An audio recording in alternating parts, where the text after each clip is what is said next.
나는 그날의 시간표를 다시 펼쳐본다. 1992년 겨울, 고속버스의 난방은 과열되어 있었고 창문은 김으로 가득했다. 눈발이 흩날렸다는 말도 있었지만 누구도 그 시간의 정확한 기온을 기억하지 못한다. 중요한 건 버스가 휴게소에 잠깐 멈췄고 아내가 자리에서 일어나 조용히 통로를 걸어 나갔다는 사실뿐이다. 곧 출발합니다라는 스피커의 단정한 목소리 뒤로 나는 잠시 졸았고 그 몇 분 사이가 우리 인생의 중심을 비워냈다. 휴게소 구조는 단순했다. 매장과 화장실, 주차면, 그리고 버스가 들어오고 나가는 두 개의 동선. 정차 시간은 길지 않았고 사람들은 군말 없이 움직였다. 누군가는 뜨거운 어묵 국물을 들었고 누군가는 급히 담배를 피웠다. 나는 창가에 서서 승차 대기줄을 바라보다가 시계를 봤다. 27. 지금 돌이켜보면 그 숫자에 아무 의미가 없을지도 모른다. 하지만 내 머릿속에서 시간은 그 지점에서 멈춰서 버렸다. 마치 손목시계가 그때 배터리를 놓친 것처럼. 버스는 다시 출발했고 몇 좌석 뒤에서 사람들이 낮은 목소리로 떠들었다. 출발 후 10분쯤 지나 나는 아내가 옆에 없다는 걸 진짜로 이해했다. 좌석에는 파란 목도리 아니, 색은 확신할 수 없다. 기억은 늘 자신을 바꾼다와 작은 가방이 놓여 있었다고 나는 믿고 있었지만 그날의 공식 기록은 그러한 세부를 명확히 적지 않았다. 확인된 사실과 내가 기억하는 장면 사이의 거리는 늘 생각보다 멀다. 나는 승무원에게 말했고 버스는 다음 IC에서 잠시 멈춰 상황을 정리했다. 통신은 느렸고 돌아갈 수 있는 방법은 제한적이었다. 휴게소로 복귀했을 때 현장은 평소처럼 조용했다. 야간 조도는 낮았고 카메라가 있었다 해도 그 화질은 지금처럼 선명했을 리 없다. 추정. 우리는 화장실, 매장, 뒤편 비상계단을 돌았고 안내 데스크에 들러 방금 떠난 버스와 도착한 버스의 리스트를 확인했다. 누구도 정확히는 누구도 확신을 가지고 그녀를 보지 못했다고 했다. 어떤 이가 말하길 아까 검은 코트 입은 여성이 급히 뛰어가는 걸 봤다고 했지만 시간이 맞았는지 그 인물이 그녀였는지 누구도 단정하지 않았다. 그날 밤 나는 영수증 하나를 주머니에서 발견했다. 톨게이트를 지난 시각이 또렷하게 인쇄된 종이. 버스의 여정이 가진 기계적인 질서가 여기에 있었다. 분명한 시각, 분명한 노선, 분명한 통과. 그런데 그 명료함이 내 삶의 혼란과 나란히 놓이니 이 두 세계는 서로를 조롱하는 것 같았다. 기록은 있다. 하지만 기록이 말하지 않는 것이 더 크다. 영수증은 어디를 지났는지는 말하지만 누구를 잃었는지는 말하지 않는다. 나는 스스로에게 계속 물었다. 만약 그녀가 단지 줄을 착각했다면? 다른 버스에 올라탔다면? 휴게소 뒤편 공중전화 앞에서 누군가를 기다렸다면? 그러나 그 어떤 가정도 검증이 필요했고 그 검증의 대부분은 이미 사라진 풍경에 의존해야 했다. 야간 방송을 맡은 직원은 출발 3분 전을 반복했을 뿐이다. 그 3분이 사람들을 줄에 세우고 계산대 앞 결제를 재촉하고 화장실 앞 발걸음을 재빨리 만들었다. 그리고 그 3분이 그녀를 우리에게서 떼어놓았다. 나는 그날 이후로 자동문 소리를 잊지 못한다. 휴게소 유리문이 열리고 닫힐 때 나는 틈새로 스쳐나오는 바람의 감촉을 느꼈다. 아직도 귀에는 그 바람 소리가 남아있다. 바람은 지나가면서 누구의 이름도 부르지 않는다. 다만 문턱, 그 짧은 경계를 넘어가는 것들의 속도를 증언할 뿐이다. 그녀가 그 문턱을 넘어간 이후 우리의 시간은 서로 다른 속도로 흘렀다. 나는 조사와 신고, 확인 전화를 반복했고 세상은 다음 날 아침을 준비했다. 그날 밤 휴게소는 멀리서 보면 아무렇지 않았다. 네온사인은 평소처럼 깜빡였고 주차된 차들은 제 시간에 떠났다. 시계는 27을 지나 다시 움직였을 테지만 내 손목의 시계는 마음속에서 멈춘 채였다. 나는 이해하려 했다. 이해가 되지 않는다는 사실을 먼저 받아들이는 것. 그게 첫 번째 단계였다. 그리고 두 번째 단계는 사라진 시간을 지도로 바꾸는 일이었다. 사람들은 지도를 펼치면 길이 생긴다고 믿는다. 하지만 실종의 지도는 길이 아니라 빈칸을 보여준다. 그 후 오랜 시간이 흘러 한 통의 연락이 왔다. 누군가의 보관 창고에서 오래된 가방 하나가 확인됐다는 내용이었다. 분실물 센터를 거쳐 이관된 흔적이 있다는 말도 들었다. 나는 숨을 고르고 가방에 어디서와 어떻게를 묻기 시작했다. 가방은 때로 사람보다 오래 버틴다. 천과 지퍼, 이름표가 기억보다 정확할 때가 있다. 하지만 그 밤의 공백, 3분의 공백을 가방이 메워줄 수 있을까? 여기, 우리는 세계의 표식을 따라갈 것이다. 27에 멈춘 시계, 톨게이트 영수증 한 장, 그리고 자동문 틈새의 바람소리. 이 셋은 증거가 아니다. 다만, 내가 잃어버린 시간을 더듬어 갈 때 다시 돌아오지 않는 것들을 부르는 방식이다. 다음 파트에서 우리는 휴게소의 동선을 실제로 걸어가 보며 그날의 3분이 만든 사각을 거꾸로 계산할 것이다. 그리고 그 오래된 가방이 어떤 경로로 여기까지 흘러왔는지 제도의 틈이 만든 시간차를 확인할 것이다. 그 3분, 당신이라면 어디에 서 있었을까? 휴게소를 다시 그려본다. 지도 위에 단순한 네모와 선으로는 다 표현되지 않는다. 실제 현장은 입구에서 매장까지, 매장에서 화장실까지, 그리고 다시 버스 주차 구역으로 이어지는 다층적인 동선으로 구성되어 있었다. 특히 야간에는 조명이 불균등하게 분포돼 어두운 구석이 많았다. 나는 사건 직후 그 길을 다시 걸었지만 똑같은 공간이라 해도 체감은 전혀 달랐다.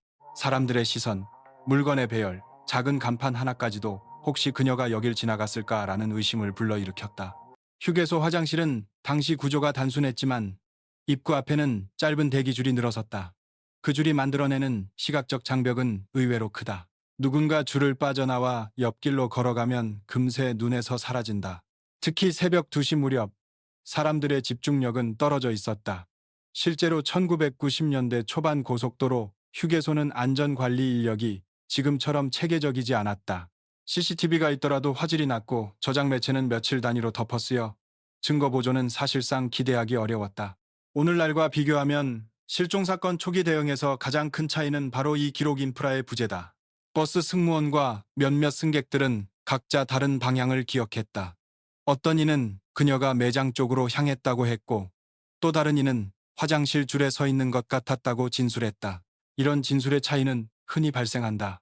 짧은 순간에 스쳐간 장면, 피곤한 상태에서 본 그림자는 시간이 지나며 조금씩 왜곡된다. 수사기관은 보통 이런 상반된 진술을 교차 검증하기 위해 구체적인 시점, 주변인 행동, 물건의 특징을 재확인한다. 하지만 그날은 즉석 탐문으로 끝날 수밖에 없었다. 다음 버스 출발이 예정돼 있었고 더 긴 수색은 도로 전체의 운영에도 영향을 주었기 때문이다.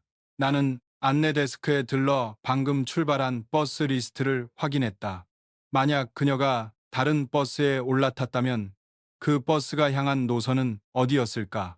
동서울, 광주, 아니면 부산? 그 노선은 수십 개에 달했고 승객 명단은 종이에 연필로 대충 적힌 경우가 많았다. 전산화 이전의 현실은 이렇게 허술했다. 지금 같으면 모든 발권 기록이 서버에 남아 있었을 것이다. 하지만 1992년엔 현금 결제, 즉석 승차가 흔했기에 확인할 길이 거의 없었다. 현장을 걸으며 나는 또 하나의 사각을 발견했다. 매장 뒤편으로 난 비상 계단이다. 간단한 철제 구조물에 불빛은 없었고 콘크리트 벽 너머로는 주차장 외곽으로 바로 이어졌다. 관리자가 아닌 이상 잘 쓰이지 않는 통로였다. 혹시 누군가 그 길로 사라졌다면 그 통로는 도로 외곽과 맞닿아 있었고 외부 차량이 잠시 정차할 수 있는 여유 공간도 있었다. 이런 눈에 잘 띄지 않는 출구는 사건 초기 반드시 확인해야 하는 지점이다. 그러나 당시 보고서에 그 부분이 얼마나 철저히 점검됐는지는 남아있지 않다. 또 하나, 휴게소 방송 시스템이다. 3분 뒤 출발합니다라는 멘트는 모든 승객에게 균등하게 들린다. 하지만 그 짧은 3분은 사람마다 다르게 체감된다. 계산대에서 줄 서 있는 사람은 서둘러 지갑을 열고 화장실 줄에 있는 사람은 초조해지고 흡연 구역의 사람은 마지막 한 모금을 더 빨리 들이킨다. 만약 그녀가 방송을 들었다면 분명히 서둘렀을 것이다. 그런데 왜 돌아오지 않았을까? 그 순간 누구도 그걸 보지 못했다는 게 더 큰 수수께끼였다. 나는 다시 톨게이트 영수증을 떠올렸다. 버스는 정확히 기록된 시각에 톨게이트를 통과했다. 영수증은 버스가 일정대로 움직였음을 증명하지만 한 명의 승객이 사라진 사실은 드러내지 못한다. 시스템과 개인의 틈, 그 틈이 만들어낸 공백이 우리를 혼란에 빠뜨렸다. 오늘날 같으면 버스에 설치된 블랙박스, GPS 데이터, 그리고 휴대전화 기지국 기록까지 확보했을 것이다. 그러나 당시에는 그런 장치들이 없었다. 증거의 빈자리는 결국 기억에 의존하게 만들었다. 하지만 기억은 쉽게 변한다. 분실물 센터로 흘러간 가방 이야기가 나오기 전까지 사건은 수년간 진전이 없었다. 수사 기록은 얇아지고 가족의 기억은 무거워졌다. 어떤 사람들은 아마 다른 삶을 선택했을 것이라고도 했다. 그러나 그건 어디까지나 추측일 뿐 사실로 확인된 것은 없었다. 가족은 끝까지 돌아오지 않았다는 사실만 붙잡고 살아야 했다. 자동문이 닫히는 소리를 나는 아직도 생생히 기억한다. 문이 열리고 닫힐 때 바람이 잠시 스쳐 지나갔다. 그 바람이 어쩌면 그녀의 마지막 발걸음을 감싸고 흘러간 것은 아닐까. 하지만 바람은 증거가 되지 않는다. 증거는 구체적이어야 하고 반복 가능해야 한다. 그날의 공백은 지금도 증거 없이 남아있다. 만약 당신이 그날 그 휴게소에 있었다면 어디를 먼저 확인했겠는가? 화장실, 매장, 비상계단, 아니면 주차장? 그날 이후 나는 휴게소 주변 지도를 여러 번 펼쳐보았다. 지도는 단순했지만 현장은 다르게 느껴졌다. 작은 편의점 매장, 화장실 입구, 주차장 외곽 그리고 버스가 대기하던 차선. 그 모든 곳이 몇 분 사이에 한 사람을 삼켜버렸다. 처음 수색은 즉흥적이었다. 버스 기사와 승무원, 몇몇 승객이 함께 주변을 돌았다. 화장실 칸마다 확인했고 매장 안에도 들어갔다. 직원에게도 물어봤지만 특별히 기억나는 손님은 없다는 대답뿐이었다. 당시에는 폐쇄 회로 카메라가 충분히 설치되지 않아 확인할 수 있는 시각적 증거는 없었다. 오늘날이라면 CCTV 하드디스크를 열어 특정 시각 영상을 역추적했을 것이다. 하지만 1992년엔 테이프조차 상시 녹화되지 않는 경우가 많았다. 경찰에 실종 신고가 접수되자 기본 절차가 시작됐다. 신분증, 지갑, 개인 물품이 남겨져 있었는지 확인했고 동승자와 마지막 대화를 재구성하려 했다. 하지만 명확한 증언은 나오지 않았다. 화장실 줄에 서 있던 것 같다. 매장 쪽으로 걸어간 것 같다는 엇갈린 기억뿐. 이런 경우 수사기관은 보통 동선 지도를 그린다. 각 목격자의 진술을 시간축에 맞춰 배열하고 겹치는 구간과 비는 구간을 찾아낸다. 그러나 이 사건에서는 공백이 너무 컸다. 게다가 당시 휴게소는 지금처럼 경찰 초소가 상주하지 않았다. 분실 실종 사건이 발생하면 바로 현지 지구대로 연결해야 했고 보고가 올라가려면 시간이 걸렸다. 그 몇 시간은 치명적이었다. 실종 초기 24시간, 흔히 골든타임이라 불리는 시간은 지나가 버렸다. 나는 기억 속 장면을 하나하나 붙잡으려 했다. 그녀가 떠나기 전 자리 위에 있던 작은 가방, 목도리, 그리고 옆 좌석에 놓여 있던 영수증 조각. 하지만 보고서에는 가방에 대한 기록이 없었다. 시간이 흐르면서 가방이 어디로 갔는지조차 알 수 없게 되었다. 오직 수년 뒤 분실물 센터에 나타난 그 가방만이 다시 연결고리를 제공했다. 사건 초기 경찰은 도주 자발적 실종 가능성도 배제하지 않았다. 당시에는 가정 불화나 개인적인 선택으로 집을 떠나는 사례도 있었기 때문이다. 그러나 가족들은 강하게 부정했다. 그날 여행은 평범했고 특별한 이상 징후는 없었다는 것이다. 이런 대립은 수사를 더 어렵게 했다. 경찰은 물리적 증거가 부족한 상태에서 추측만으로 방향을 잡을 수 없었다. 버스 회사도 자체 조사를 했다. 운행 기록표, 기사 근무 일지, 정차 시간표 등을 다시 확인했다. 모든 기록은 정상적이었다. 오히려 그 정상성이 사건을 더 불투명하게 만들었다. 시스템은 계획대로 움직였지만 한 사람만이 사라졌다. 나는 다시 시계를 보았다. 27. 그 숫자는 내게 단순한 시간표가 아니라 사라진 순간을 증명하는 낙인 같았다. 시계 바늘은 멈추지 않았지만 내 머릿속 시계는 그날 이후 멈춰 있다. 이제 의문은 이렇게 바뀐다. 그녀는 정말 휴게소 안에서 사라진 걸까? 아니면 휴게소 밖, 우리가 눈길을 두지 않았던 어딘가에서 발자취를 감췄던 걸까? 시간은 흘렀지만 초기 수사 기록은 그리 두껍지 않았다. 경찰은 주변을 탐문했으나 목격담은 서로 맞지 않았다.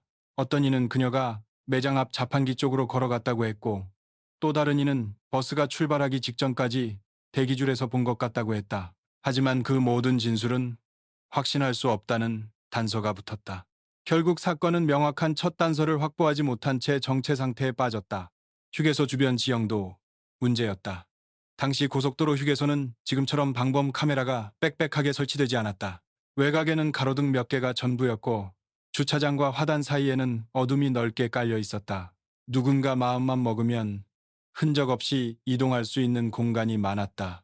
지금 같으면 최소한 출입구마다 카메라가 있었겠지만 당시에는 기술과 예산의 한계가 뚜렷했다.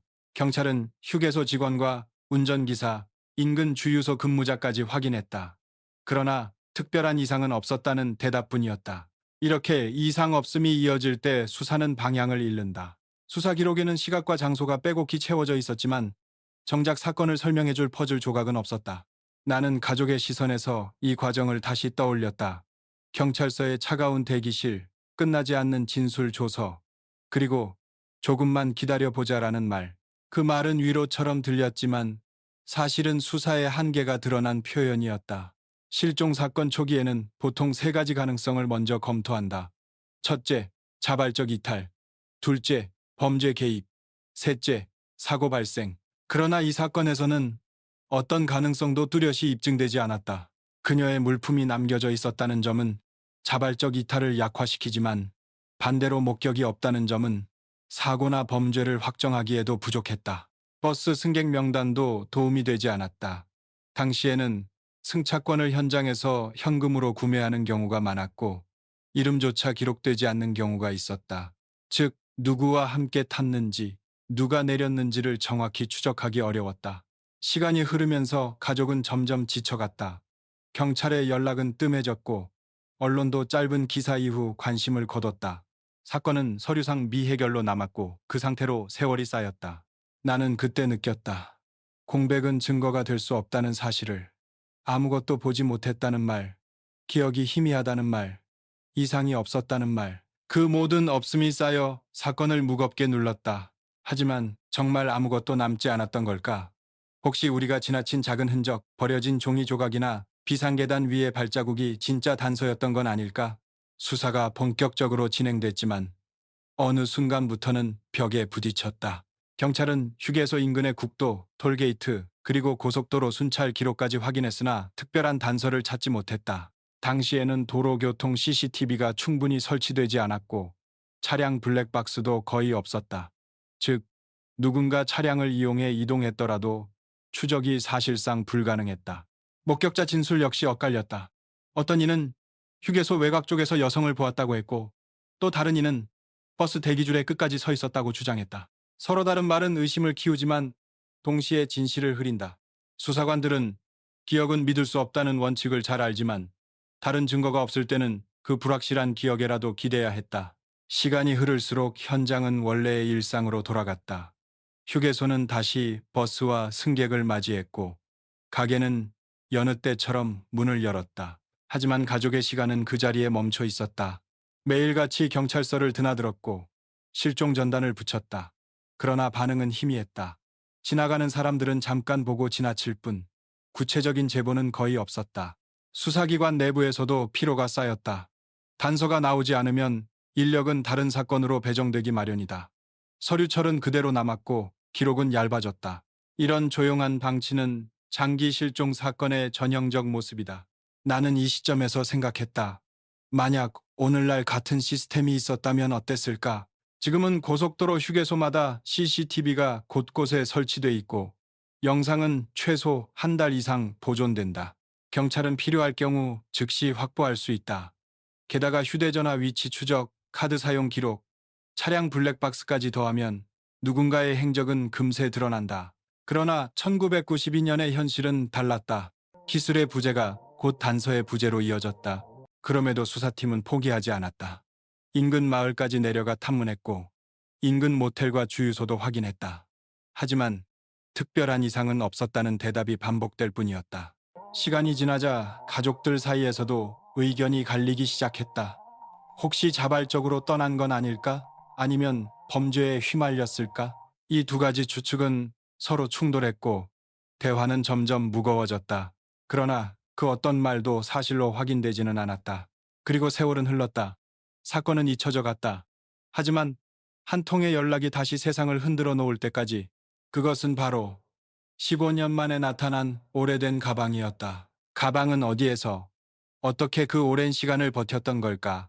15년의 공백 끝에 한 통의 연락이 도착했다. 분실물 센터에서 오래된 가방이 발견되었다는 소식이었다. 담당자는 이름표가 희미하게 남아있어 확인이 필요하다고만 전했다. 그 순간 멈춰있던 시계가 다시 움직이는 듯한 기분이 들었다. 하지만 기대와 두려움은 동시에 몰려왔다. 가방이 돌아왔다고 해서 사람이 돌아온 것은 아니었기 때문이다. 분실물의 이동 경로는 생각보다 복잡하다. 휴게소나 버스 회사에서 보관하다가 일정 기간 주인이 나타나지 않으면 경찰서 또는 중앙유실물센터로 이관된다. 이후에도 일정 기간 찾는 사람이 없으면 보관 창고로 옮겨지고 최종적으로는 폐기되거나 경매 처리되기도 한다. 이 가방이 어떻게 15년이라는 시간을 건너 여기까지 흘러왔는지는 기록마다 달랐다. 다만 분실물 시스템이 전산화되기 전이었기에 종이 서류와 손글씨 기록 사이에서 흔적이 많이 끊겨 있었다. 가방 속에는 오래된 일상품이 들어 있었다. 낡은 화장품, 파우치, 사용 흔적이 남은 작은 수첩, 그리고 손때 묻은 지갑. 물건 하나하나가 시간을 품고 있었지만 사건의 진실을 직접적으로 증명해주지는 않았다. 그러나 가족에게는 큰 의미가 있었다. 그것은 단순한 소지품이 아니라 그날 그녀가 실제로 거기에 있었음을 다시 확인해주는 증거였기 때문이다. 수사기관도 가방을 다시 조사했다. 하지만 15년이라는 세월은 너무 길었다. 지문은 희미해졌고 직물에는 새로운 흔적이 덧입혀져 있었다. 법의학적으로도 더 이상 명확한 단서를 뽑아내기 어려웠다. 그렇다고 해서 가방이 무가치한 건 아니었다. 오히려 이 가방은 사건의 관심을 다시 불러일으켰다. 언론은 15년 만에 발견이라는 제목으로 짧은 기사를 냈고 잊혀졌던 이름이 다시 사람들 입에 오르내렸다. 나는 그 가방을 손에 쥐었을 때 세월의 무게를 느꼈다. 지퍼는 녹슬어 있었고 천은 닳아 있었다. 하지만 냄새는 여전히 익숙했다. 사람은 사라졌지만 물건은 남았다. 그것이 남긴 질문은 하나였다. 이 가방이 15년 동안 어디에 있었는가? 자동문 틈새로 스쳐나가던 바람 소리를 기억하듯 나는 그 가방을 붙잡고 또 다른 소리를 떠올렸다.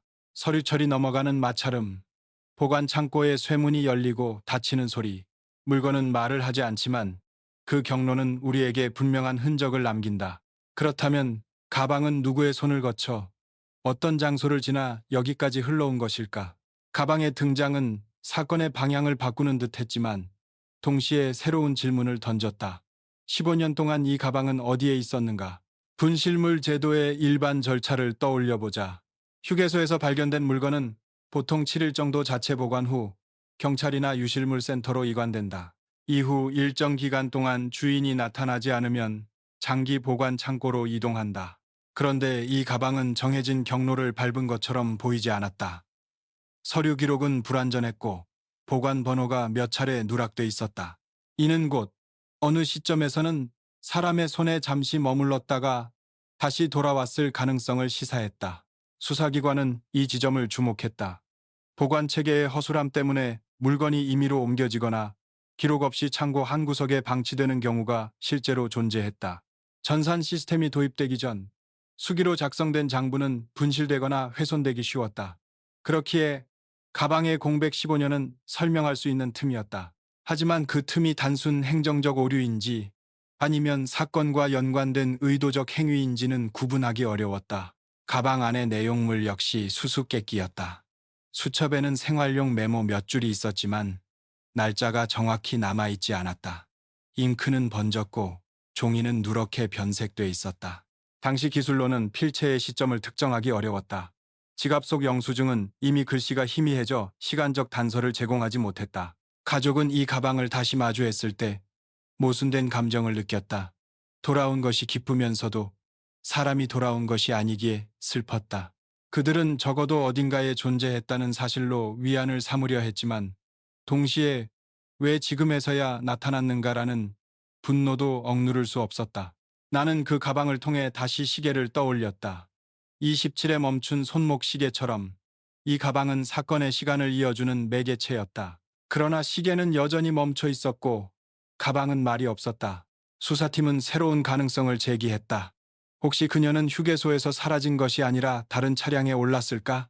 그렇다면 가방만 남고 그녀는 다른 길을 걸었을 수도 있다. 하지만 이 가설 역시 확정할 증거가 없었다. 결국 사건은 또다시 미궁 속으로 빠져들었다. 가방은 돌아왔지만 그녀는 돌아오지 않았다. 그렇다면 가방이 남긴 침묵은 단순한 공백일까? 아니면 누군가 감추려 한 흔적일까? 가방이 남긴 질문은 단순히 어디 있었는가가 아니었다. 그것은 왜 지금 나타났는가라는 더 무거운 의문이었다. 나는 이 시점에서 사건을 단순한 개인 실종으로만 보지 않고 제도의 한계와 사회적 맥락 속에서 다시 바라보게 되었다. 1990년대 초반 우리 사회는 급격히 변하고 있었다. 고속도로망은 넓어지고 이동은 빨라졌지만 안전 인프라는 그 속도를 따라가지 못했다. CCTV는 일부 공공장소에만 제한적으로 설치되었고 녹화 보존 기간도 며칠에 불과했다. 실제로 당시는 카세트 테이프 방식으로 기록을 남겼는데 저장 공간이 부족해 일정 주기로 덮어쓰기를 반복했다. 다시 말해 사건 발생 후 며칠만 지나도 해당 영상은 사라졌을 가능성이 높았다. 또한 분실물 관리 체계 역시 허술했다.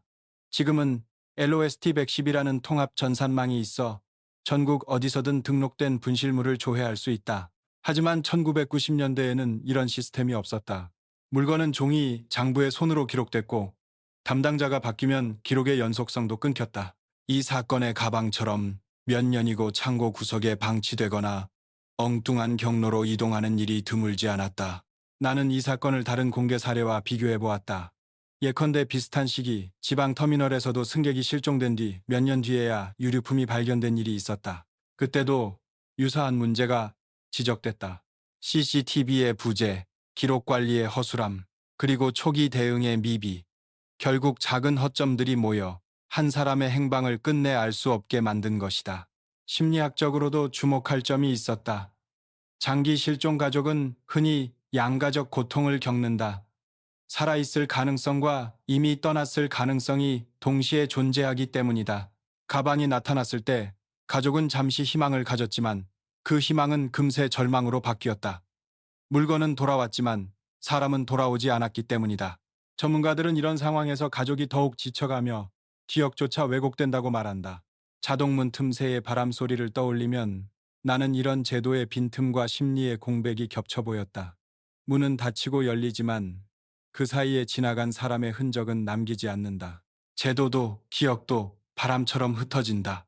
그렇다면 이 모든 빈틈 속에서 우리가 붙잡아야 할 것은 무엇일까? 작은 증거 하나라도 아니면 기록을 남기는 습관이라도 미래에는 같은 실수를 막을 수 있지 않을까?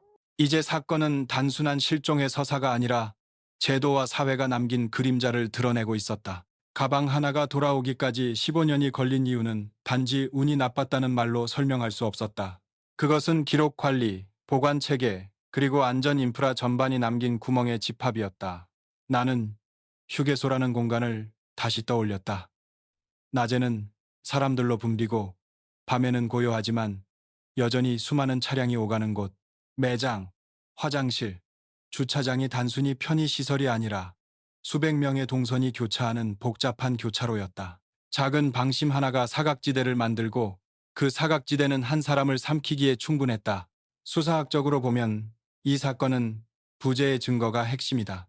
무엇이 보이지 않았는가, 무엇이 기록되지 않았는가, 그것이 곧 가장 큰 단서였다. 가방이 다시 나타났다는 사실은 그 부재를 더 또렷하게 드러냈다. 가방은 있었지만 기록은 없었다. 물건은 남았지만 경로는 사라졌다. 나는 같은 시기에 다른 장기 실종 사례들을 비교했다.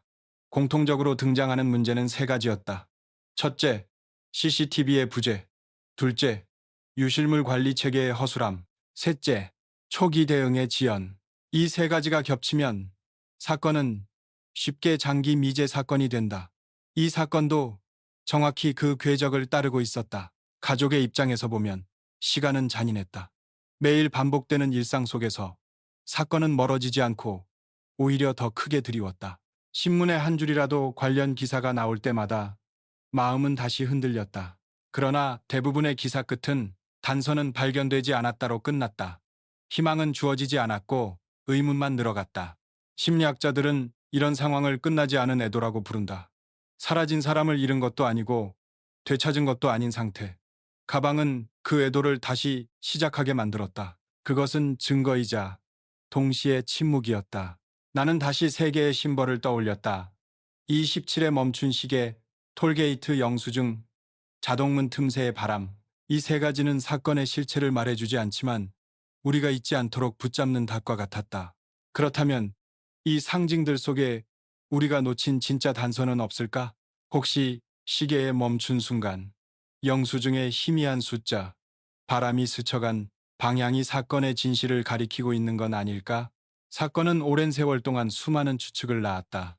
경찰의 공식 기록은 단서 부족을 이유로 답보 상태에 머물렀지만 사람들 사이에서는 서로 다른 가설이 떠돌았다. 어떤 이는 그녀가 자발적으로 사라졌다고 주장했고 또 다른 이는 범죄에 연루되었을 가능성을 제기했다. 심지어 사고로 인해 발견되지 못한 것이 아니냐는 해석도 있었다. 첫 번째 가설, 자발적 이탈. 이는 가족이 가장 받아들이기 힘든 이야기였다. 하지만 수사기관은 늘 이 가능성을 검토한다. 남겨진 물품과 주변 진술이 엇갈리더라도 극단적 선택이나 새로운 삶을 원해 떠났을 가능성을 배제할 수 없기 때문이다. 그러나 남겨진 가방과 일상적인 여행 상황은 이 가설의 설득력을 약화시켰다. 두 번째 가설, 범죄 개입. 휴게소라는 공간은 익명의 사람들이 오가는 장소다. 야간, 어두운 구역, 비상계단, 외부 차량 접근 가능성, 모두 범죄에 취약한 조건이었다. 실제로 비슷한 시기, 다른 휴게소에서도 강력 사건이 발생한 전례가 있었다. 그러나 이 사건에서는 구체적 증거가 부족했다. 목격자의 엇갈린 증언만으로는 범죄를 입증할 수 없었다. 세 번째 가설, 사고 가능성. 화장실, 매장, 계단 혹은 주차장 외곽에서의 예기치 못한 사고. 하지만 휴게소는 매일 수많은 사람이 드나드는 공간이다. 15년 동안 단 한 번도 흔적이 발견되지 않았다는 점은 단순 사고 가설을 설득력 있게 만들지 못했다.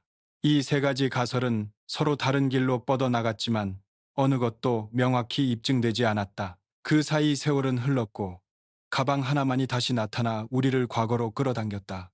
나는 시계를 떠올린다. 27에 멈춘 바늘은 그 어떤 가설에도 속하지 않는다. 영수증에 찍힌 숫자는 노선의 규칙성을 말하지만 그녀의 부재를 설명하지 않는다. 자동문 틈새의 바람은 방향을 알려주지만 행방을 가리키지는 않는다. 그렇다면 이 모순된 가설들 중에서 우리는 무엇을 믿어야 할까?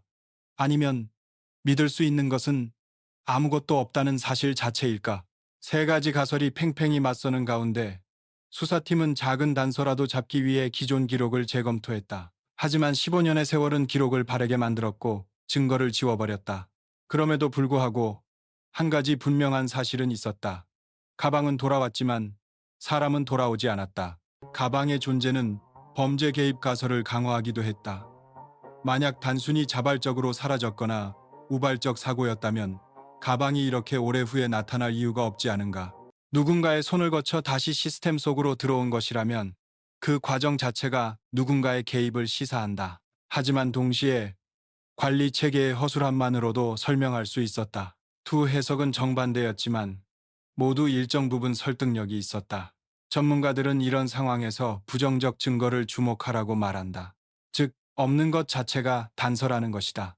목격자가 없었다는 것, 기록이 없었다는 것, 발견되지 않았다는 것. 이 모든 부재가 사건의 성격을 말해준다. 그러나 그것이 무엇을 의미하는지는 여전히 해석의 영역에 머물렀다. 가족에게는 어느 쪽도 위로가 되지 않았다. 만약 자발적 실종이라면 버려졌다는 배신감이 남는다. 범죄라면 끝내 지켜주지 못했다는 자책감이 남는다. 사고라면 막지 못한 안타까움이 남는다. 결론은 달라도 고통은 같았다. 나는 다시 세 가지 상징을 꺼내 들었다. 27에 멈춘 시계, 톨게이트 영수증 한 장, 자동문 틈새의 바람 소리. 이들은 증거가 아니라 우리가 사건을 기억하는 방식이었다. 시계는 시간을 멈추게 했고 영수증은 체계의 냉혹함을 보여주었으며 바람 소리는 인간의 기억이 얼마나 쉽게 흩어지는지를 상기시켰다. 수사팀은 마지막으로 혹시 또 다른 유류품은 남아있지 않을까라는 희망을 걸었다. 그러나 보관 창고를 샅샅이 뒤졌음에도 가방 하나 외에는 발견되지 않았다. 결국 남은 것은 질문뿐이었다. 그렇다면 진실은 과연 어디에 있는가? 가방 속 침묵에 숨어 있는가? 아니면 이미 우리 곁을 지나쳐 버린 것일까? 15년의 시간이 지나도 사건은 여전히 미궁 속에 있었다. 수많은 가설과 추측이 오갔지만 공식적으로 확인된 것은 아무것도 없었다. 결국 남은 것은 불완전한 기록, 희미한 기억, 그리고 돌아온 가방뿐이었다. 이 시점에서 수사팀은 결론 대신 잠정적 정리를 남길 수밖에 없었다. 첫째, 실종 장소는 휴게소 내부 혹은 인근 외곽으로 추정된다. 둘째, 유력한 목격 증언은 존재하지 않는다. 셋째, 가방의 재등장은 사건과의 직접적 인과관계를 증명하지 못한다. 이 세 가지가 공식 기록에 적힌 거의 전부였다. 그렇다면 이 사건이 우리에게 남긴 것은 무엇일까? 그것은 안전과 기록의 중요성이다. 한 사람의 행방은 작은 기록 하나, CCTV 한 대, 영수증 한 장에 달려 있을 수 있다. 하지만 당시에는 그것이 없었다. 빈틈이 곧 공백이 되었고, 공백은 시간이 지날수록 커졌다. 지역 사회에도 이 사건은 큰 교훈을 남겼다. 휴게소와 같은 다중이용 시설에서는 실종 사건이 언제든 발생할 수 있다는 것. 출입구, 화장실, 비상계단 등 사각지대를 최소화하고 기록을 보존하는 체계가 필요하다는 것. 실제로 이후 수년 사이 CCTV 설치 의무화와 유실물 전산망 구축 같은 제도적 변화가 뒤따랐다. 사건이 직접적인 계기가 되었다고 단정할 수는 없지만 비슷한 사례들이 사회적 압력을 만들어냈음은 분명했다. 가족의 삶은 여전히 멈춰 있었다. 누군가는 이미 떠났다고 말했고 또 다른 누군가는 언젠가 돌아올 것이라 믿었다. 그러나 정답은 끝내 주어지지 않았다. 사람들은 시간이 모든 것을 해결한다고 말하지만 실종 사건에서 시간은 해결이 아니라 침묵을 준다. 나는 자동문 틈새에 바람을 떠올렸다. 문은 닫히고 열리며 수많은 사람을 통과시킨다. 하지만 한 사람의 부재는 그 틈새에서 영원히 남는다. 그것이 우리가 이 사건에서 배워야 할 진실이다. 그렇다면 우리는 앞으로 무엇을 할 수 있을까? 실종을 막을 수는 없더라도 최소한 기록하고 기억함으로써 같은 실수를 반복하지 않게 할 수 있지 않을까? 사건은 여전히 열려있는 채로 남았다. 수많은 질문이 쌓였지만 어느 하나 명확히 답해주지 못했다. 이럴 때 수사 기록은 미제우라는 단어 하나로 정리된다. 그러나 가족에게 그 한 글자는 끝나지 않은 고통을 의미했다. 나는 이 사건에서 한 가지 뚜렷한 사실을 본다. 작은 빈틈이 모이면 한 사람의 생애가 통째로 사라질 수 있다는 것이다. CCTV가 없었던 빈틈, 분실물 기록의 허술한 빈틈, 초기 대응의 지연이라는 빈틈. 각각은 사소해 보였지만 합쳐지자 되돌릴 수 없는 공백이 되었다. 공동체의 안전 역시 그 빈틈 위에 서 있다. 우리는 매일 버스, 지하철, 터미널, 휴게소 같은 다중 공간을 이용한다. 대부분은 무사히 지나가지만 누군가에게는 그곳이 인생이 멈추는 장소가 되기도 한다. 이 사건은 우리 모두에게 질문을 던진다. 만약 오늘 누군가 사라진다면 우리는 과연 지켜낼 수 있는가? 수르고 합의, 이르, 지역사회는 이후 다양한 대응 방안을 마련했다. 휴게소에는 CCTV가 촘촘히 설치되었고 분실물은 전산망에 등록돼 누구나 검색할 수 있게 됐다. 또 실종 사건이 접수되면 골든타임을 놓치지 않도록 신속 대응 체계가 만들어졌다. 그러나 아무리 제도가 바뀌어도 이미 사라진 사람을 되돌리지는 못한다. 가족의 애도는 끝나지 않았다. 장례도 작별 인사도 없는 삶. 그들은 여전히 언젠가 돌아올 거이라는 작은 희망과 이미 떠났다는 냉혹한 현실 사이에서 흔들렸다. 심리학자들이 말하는 모호한 상실 암비기우스로스의 전형적인 모습이었다. 나는 세 가지 상징을 다시 꺼내놓는다. 27에 멈춘 시계, 톨게이트 영수증 한 장, 자동문 틈새의 바람. 이 상징들은 끝내 해답을 주지 않았다. 그러나 우리가 기억을 이어가는 방식이 되었다. 사건은 미제로 남았지만 그 기억이 사라지지 않는 한 그녀 역시 완전히 사라진 것은 아닐 것이다. 그렇다면 이 기억을 어떻게 공동체의 자산으로 바꿀 수 있을까? 단순히 슬픔으로 남길 것인가?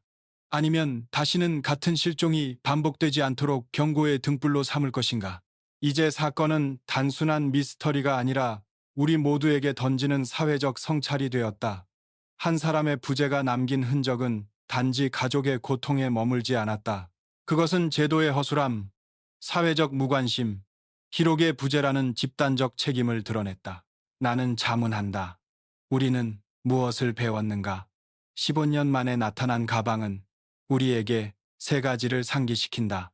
첫째, 작은 기록 하나가 생명을 지킬 수 있다는 사실. 둘째, 체계적 관리가 없으면 기억은 쉽게 사라진다는 교훈. 셋째, 공동체의 무관심은 실종을 더 깊게 만든다는 경고. 휴게소 사건은 특정한 개인의 비극으로 끝나서는 안 된다. 우리는 그 공백을 통해 제도의 빈틈을 메워야 한다. CCTV 설치 확대, 유실물 관리 전산화, 실종 초기 골든타임 대응 체계. All of these are 사회가 배워야 할 과제였다. 다행히 일부는 제도로 정착했지만 여전히 개선해야 할 영역은 많다. 무엇보다 중요한 것은 기억의 힘이다. 사건이 잊히면 같은 실수는 반복된다. 언론 보도가 끊기고 사람들의 관심이 멀어지면 실종은 하나의 오래된 사건으로만 남는다. 하지만 가족에게는 지금도 현재 진행형이다. 그들의 시간은 27에 멈춰 있다. 나는 마지막으로 자동문 틈새의 바람 소리를 떠올린다. 바람은 눈에 보이지 않지만 분명히 존재한다. 마찬가지로 사건의 흔적은 사라진 듯 보이지만 우리 안에 여전히 흐르고 있다. 우리는 그 흔적을 외면하지 말아야 한다. 그렇다면 이 기억을 단순한 과거로 두지 않고 어떻게 미래의 안전으로 바꿀 수 있을까? 그것이 우리 모두에게 남겨진 질문이다. 마지막으로 나는 이 사건을 인간적인 시선으로 마주한다. 실종은 단순히 한 사람의 부재가 아니다. 그것은 가족, 친구, 공동체 전체의 삶을 바꾸어 놓는다. 15년 만에 돌아온 가방은 물건일 뿐이었지만 그 안에는 한 사람의 시간과 존재가 녹아 있었다. 우리가 이 사건을 기억해야 하는 이유는 단순한 호기심 때문이 아니다. 그것은 다시는 같은 일이 반복되지 않도록 하기 위해서다. 실종 사건은 누구에게나 일어날 수 있다. 우리가 매일 드나드는 터미널, 휴게소, 지하철역, 심지어 집 앞 골목에서도 작은 안전장치, 꼼꼼한 기록, 주변의 관심이 한 사람의 삶을 지켜낼 수 있다. 공동체는 잊지 말아야 한다. CCTV 한 대, 영수증 한 장, 분실물 전산망 하나가 단순한 행정 절차가 아니라 누군가의 생명을 지켜주는 방패가 될 수 있다는 사실을, 가족의 끝나지 않은 애도를 조금이라도 줄여줄 수 있는 장치가 될 수 있다는 사실을 나는 세 가지 상징으로 이야기를 닫고 싶다. 이 17에 멈춘 시계는 시간을 잃어버린 순간을, 톨게이트 영수증 한 장은 기록의 냉혹한 힘을, 자동문 틈새의 바람 소리는 기억의 덧없음을 보여준다. 이 세 가지는 해답이 아니라 우리가 잊지 않도록 붙잡는 표식이다. 마지막으로 나는 묻는다. 만약 오늘 또 다른 누군가가 사라진다면 우리는 과연 지켜낼 수 있는가? 즉, 신간이란 그 질문에 답하는 것이 지금을 살아가는 우리 모두의 몫이다.